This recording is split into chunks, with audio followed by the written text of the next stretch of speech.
ce qu'il faut comprendre, c'est que il y a une souplesse dans ce que nous proposons.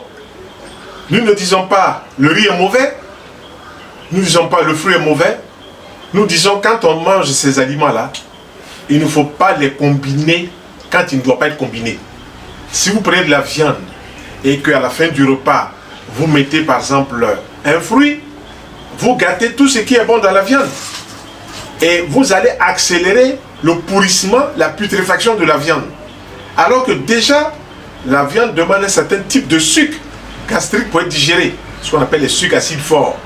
Mais si vous mettez du riz qui demande des sucres amylacés, il y a une sorte d'opposition. Donc, pour manger la viande avec le riz, serait-il plus sain d'introduire des légumes crus et des légumes cuits dans les sauces qui accompagnent ces aliments? Donc du coup, la digestion se fait mieux, mais on assimile mieux et puis on récupère les vitamines qu'on doit récupérer du côté des légumes et il n'y a pas de trop grande putréfaction, il n'y a pas de trop grande opposition. Donc les combinaisons sont acceptables. Si au petit déjeuner, comme je suis en train de développer cette histoire de petit déjeuner, qu'on mange des fruits, pas de problème.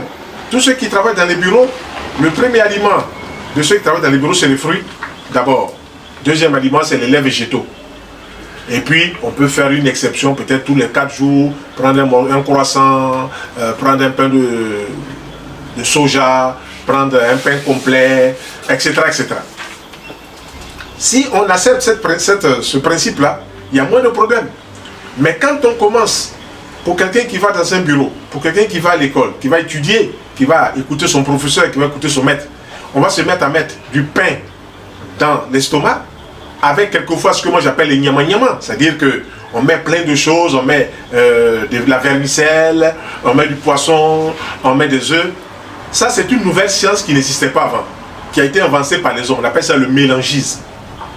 Et cette science-là nous amène forcément à la catastrophe. Regardez les résultats scolaires des enfants. C'est parce qu'ils ne veulent pas étudier. Ils étudient, mais le cerveau n'est pas apte à assimiler ces choses-là. Parce que le cerveau ne reçoit pas le carburant dont il a besoin pour bien fonctionner. Bon sang de bonsoir. Pourquoi est-ce que ces personnes-là ne mangent pas des fruits alors que leurs fruits, leur cerveau a besoin de fruits, a besoin de sucre des fruits, le fructose, ou bien du miel, le glucose, ou bien de certains fruits comme les dattes, le glucose qui est bon pour le fonctionnement cérébral. Chaque fois que vous mangerez des fruits juteux et sucrés, le cerveau se délecte. Chaque fois que vous mangerez des fruits qui sont assez concentrés, comme la date, comme le raisin sec, comme les figues, le cerveau se délecte. Chaque fois que vous mangerez des fruits à queue comme la banane, le cerveau se délecte parce que il va trouver les aliments, les molécules, les substances vitales dont il a besoin pour fonctionner. Mais si vous restez dans une démarche alimentaire, moi j'appelle ça une démarche abracadabrante, ça dit, et on ne sait pas, on mange tout ce qu'on trouve, on ramasse et tout ça. Ça c'est dangereux. Et vous trouvez aujourd'hui les accidents vasculaires cérébraux. Il y a eu des professionnels de la santé, des médecins qui ont fait un symposium dessus, c'est bien, mais il faut dire aux populations qu'il ne faut plus manger la friture tous les jours. Il faut dire aux populations qu'il ne faut plus manger poisson et viande tous les jours. On choisit ou le poisson ou la viande, mais on accompagne ça toujours avec des légumes. Sinon, ici on fait un AVC, vous voyez des gens de 40 ans qui font un AVC de 40 ans, ce n'est pas normal. C'est pas normal.